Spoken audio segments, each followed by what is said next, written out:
Hello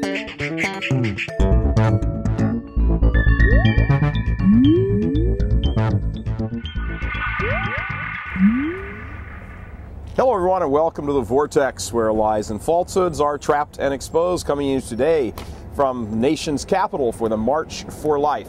I've had a great opportunity this weekend, came in a couple days ago, to visit with a lot of very prominent pro-life leaders, and their take is they're very buoyant. The new Congress has obviously begun. It's very pro-life, at least the House of Representatives, and so they see some work that can be done there and some various legislation that can be pushed to at least advance the pro-life cause.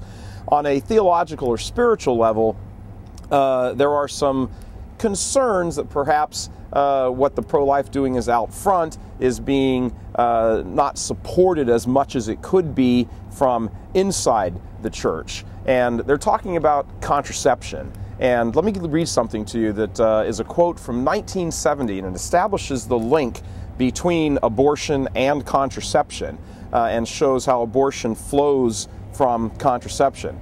And surprisingly, this quote is from 1970, is from a fellow by the name of Malcolm Potts. Malcolm Potts is nobody to be trifled with, because he is the former medical director of International Planned Parenthood, a personage no less excuse me, than the medical director from Planned Parenthood said the following, quote, "Abortion and contraception are inextricably intertwined in their use.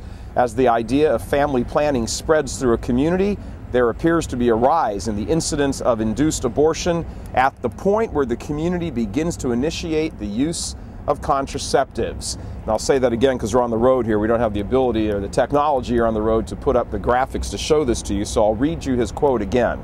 "Abortion and contraception are inextricably intertwined in their use." That's the key point. "As the idea of family planning spreads through a community, there appears to be a rise in the incidence of induced abortion at the point where the community begins to initiate the use of contraceptives."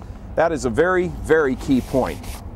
Even Pope Paul VI in his groundbreaking, wonderful encyclical Humanae Vitae, Pope Pius IX in Casti Connubii, his document from 1930, have all said and all established the link between contraception and abortion. So as these hundreds of thousands of pro-life demonstrators begin to march later this afternoon here in D.C.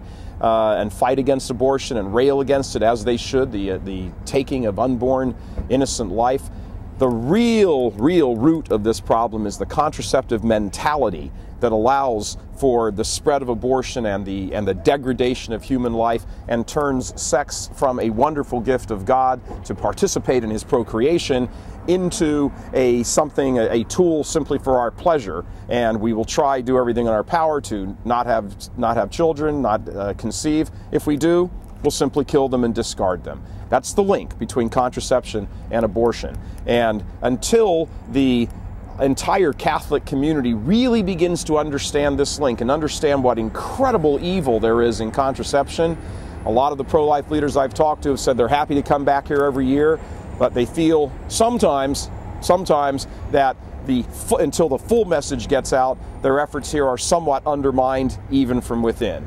Contraception is evil, and contraception gives rise to abortion. Reporting from Washington, D.C., this is Michael Voris. God love you. Please help us keep delivering these kinds of messages that so desperately need to be heard and acted on. Join RealCatholicTV.com today as a premium subscriber. Become immersed in the faith established by Jesus Christ. The Catholic Church is the only hope against evil because that is its God-given mission. As our Lord said, "Apart from me, you can do nothing." Join RealCatholicTV.com today as a premium subscriber and come to learn and love Christ more deeply.